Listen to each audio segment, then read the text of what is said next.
is Dovydas Neverauskas. And he's one of their worst relievers. Now, I understand that he's off to a slightly better start, but when you look at Dovydas Neverauskas' overall numbers throughout the course of the season, they're still not that inspiring. And if we pull up his stats here, 7 games, and I believe that's the most of any Pirates pitcher. Yes, 7 games and 7 innings. He's 0-2, giving up 10 hits in those 7 innings, 5 runs, 3 walks, 9 strikeouts, a 6.42 ERA, and a 1.85 WHIP. Not pretty stuff for Dovydas. And you look at some of the other sort of problems that he's ran into, and the sort of one encouraging thing that you see with Neverauskas is he does have a 3.65 FIP. The pitches per inning 17.5 it's just all too high, really. But again, the thing that you don't like to see is the fact that he's your hardest throwing guy in your bullpen when he's one of the worst relievers out there. His first strike percentage is only 54.5% right now, and that's really just not acceptable. And another stat that I want to point out here that is just ridiculous is that the Pirates have allowed 23 walks to score so far this season. Derek Holland and Miguel Del Pozo allowing 3 apiece to lead the team. But when you look at Neverauskas and when you look at this Pirates team and this Pirates bullpen, the velocity is all but gone. Now, we do have Nick Mears, who was just called up today. He can get it up there for sure. 97 we saw consistently in his outing. But, I mean, the question with Nick Mears is that the guy really has only had Double-A experience and minimal Double-A experience at that. So how is that going to translate to the big leagues? Now, I know, and I'm a big Nick Mears fan. I'm not trying to hate on the kid. But is he ready for 2020? Is he ready for now? And when you look at just on the face of things, and yes, the Pirates are 4 games back of a playoff spot, but they're also 9 games under 500 at 3-12. And the pitching has just been horrendous. I mean, giving up the amount of runs that they've given up to this Tigers team, the Detroit Tigers, 28 runs in 2 days. And now, rather than Joe Musgrove starting tomorrow, they have Steven Brault. So it could get even uglier. And you think about the 3 games that they're going to be off, the offense is going to cool down. I mean, the pitching is just, it's not awe-inspiring. There's no but certain guy that you can point to right now and say you can trust. I mean, Chris Stratton is about the most reliable reliever in that bullpen until Keone Kela returns. And the big question with Kela now that the Pirates are 9 games under 500, and I'm going to continue to say that and preface it with the fact that they're only 4 games back of a playoff spot. Okay? But we don't know what's going to happen with Kela at the trade deadline at August 31st. Obviously, you want to get him back and see what he can do. But, I mean, you're talking about Stratton sort of being the guy in the bullpen. And I know Richard Rodriguez had a good week this last week, but still, I'm really not too high on him moving forward. And, yeah, this bullpen is in for a world of trouble. Now, there are some young arms that could step up. You look at Jeff Hartlieb, who's been okay. You look at Nick Mears, obviously. I mean, guys outside of that, you hope Neverauskas can sort of pull it all together. I mean, Richard Rodriguez. Nick Turley has been iffy out of the pen, but, I mean, there's not a lot that you can point to and be confident in moving forward after the loss of Nick Birdie for the season, Kyle Crick for an unknown amount of time, Michael Feliz for the season, Clay Holmes is on the injured list. And these are guys that we are counting on. Edgar Santana suspended for the season. I mean, I don't really mean to mention his name here, but you look at where the Pirates we were expecting to have this year. Like going into around this time last year, we were expecting Felipe Vasquez, Keone Kela, Kyle Crick, Richard Rodriguez, Edgar Santana, Clay Holmes, Michael Feliz. Like, we were expecting a really good bullpen, and it's beyond a skeleton form of the bullpen that we were expecting heading into 2020 at this time last year. Baseball is a strange game, and injuries have been sort of the common denominator across baseball in this 60-game sprint, and it could be attributable to the fact that baseball players aren't used to a sprint. They're used to a marathon, and we'll see what happens moving forward down the road for the rest of the Pirates 2020. By 2023, most of the Pittsburgh Pirates' top prospects will be ready to see some major league action. So, what could their lineup look like a few years down the road? In a couple of years, the Pittsburgh Pirates could have a really deep lineup, one that includes multiple All-Stars, and even some that might get MVP consideration. Currently, the MLB roster isn't that great, but by 2023, the lineup should be contender-ready once again. Currently, the Pittsburgh Pirates have the 6th best farm system in all of baseball, according to Fangraphs. At the beginning of 2020, it was ranked as the 5th best. They have 5 top 100 prospects and one who sits just on the border of top 100. However, many more could join them depending on if they develop as planned. Even if not every single prospect develops as planned, their farm system is so deep that they have multiple routes to go if a prospect at a position does not pan out.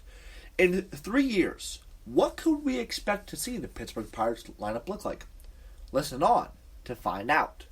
So behind the dish, I'm saying catcher Jomar Hernandez. Opening day age 22. Jomar Hernandez is currently an unranked prospect, but he could potentially be a long-term building block for the Pittsburgh Pirates. Last year, Hernandez had an outstanding season at the Dominican Summer League. Through 166 plate appearances, Hernandez hit for a .317 average, a .406 on base, and a .423 slugging with a .134 WRC+. While he did not hit any home runs, but he did have 5 doubles and triples. Hernandez lacks power as he only had a .106 isolated slugging percentage. However, he was outstanding when it came to plate discipline. Hernandez only struck out 15.1% of the time, while posting a 11.4% walk rate. While his defensive profile has yet to be fully explored, he did catch 50% of the runners that tried to take an extra base on him, which is pretty noteworthy.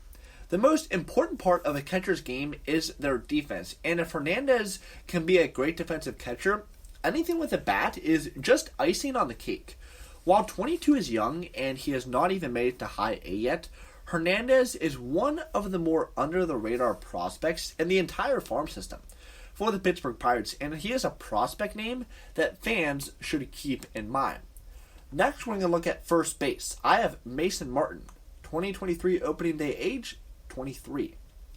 The Pittsburgh Pirates drafted Mason Martin in the 17th round of the 2017 MLB draft and has risen to notable prospect status. He is currently ranked as the team's 18th best prospect, but that's still pretty good considering how good the Pirates system is. Martin broke out in a big way during 2019.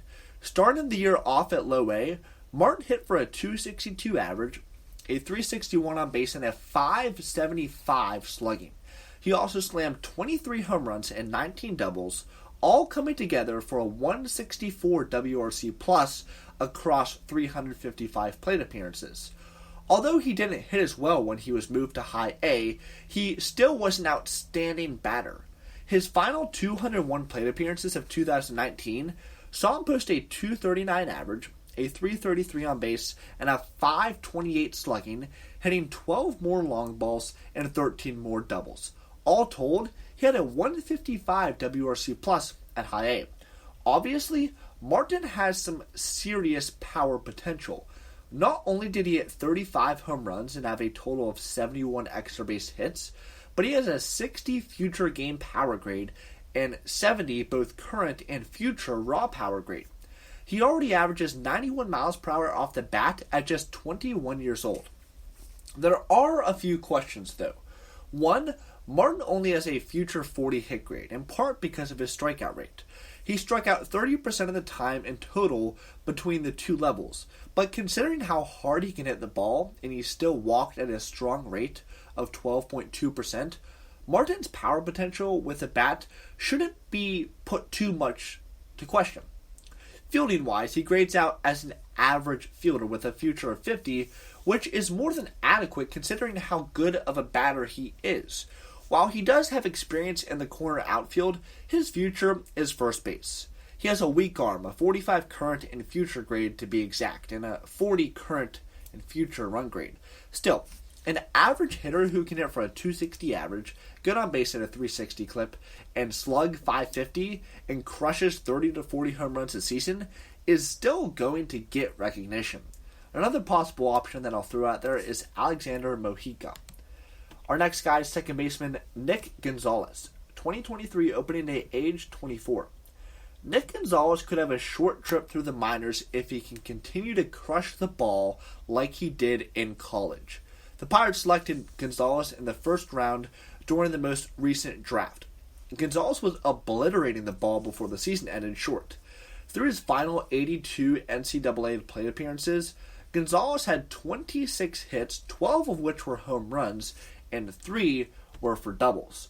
All told, throughout his college tenure, Gonzalez hit for a 399 average, a 502 on base, and a 747 slugging with 37 home runs, 39 doubles, and 13 stolen bases through 128 games and 596 plate appearances. Now, sure, he was hitting in a hitter-friendly environment, but you don't just have a 747 slugging percentage and average 47 home runs per 162 games on favorable conditions alone.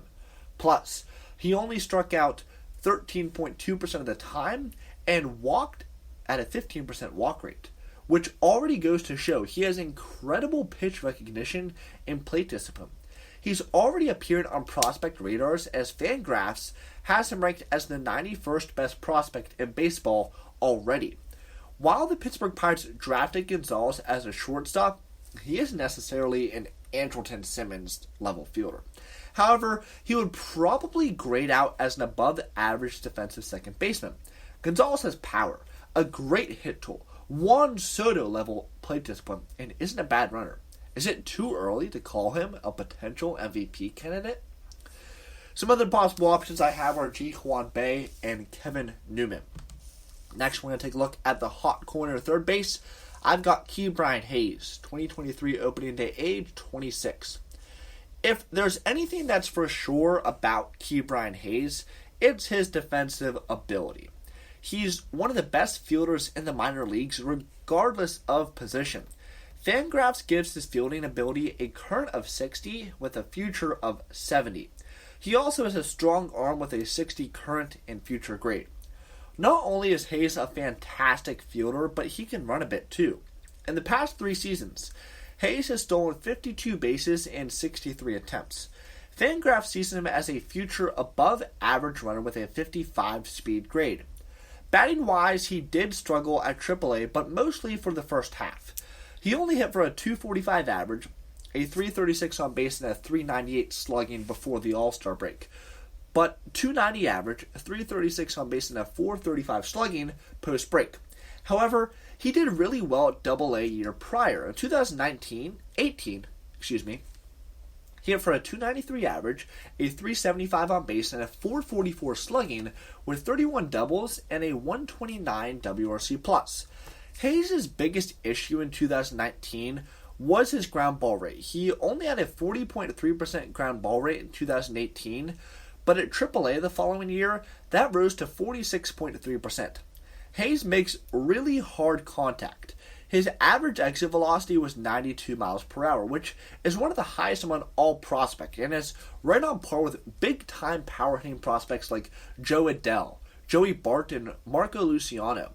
In comparison to the MLB, a 92 mile per hour exit velocity, which is exactly what Juan Soto had, would place him in the top 94th percentile of all MLB batters. While his game and raw power tool sit in the average range, he still has a plus hit tool of 55 future. Hayes has the potential to be a 290 average, get on base at 360, slug 430, hitter in the future, along with some of the best glove work in all of baseball. That shown in his placement as the 30th best prospect in baseball, and could climb into the top 25 by the end of the year if he still has prospect status. Let's take a look at shortstop. I've got Liover Peguero, 2023 opening day, age 22. It's really hard to predict who's going to be the Pirates starting shortstop even just a year from now. Currently, Cole Tucker should be the team's starting shortstop by the end of 2020.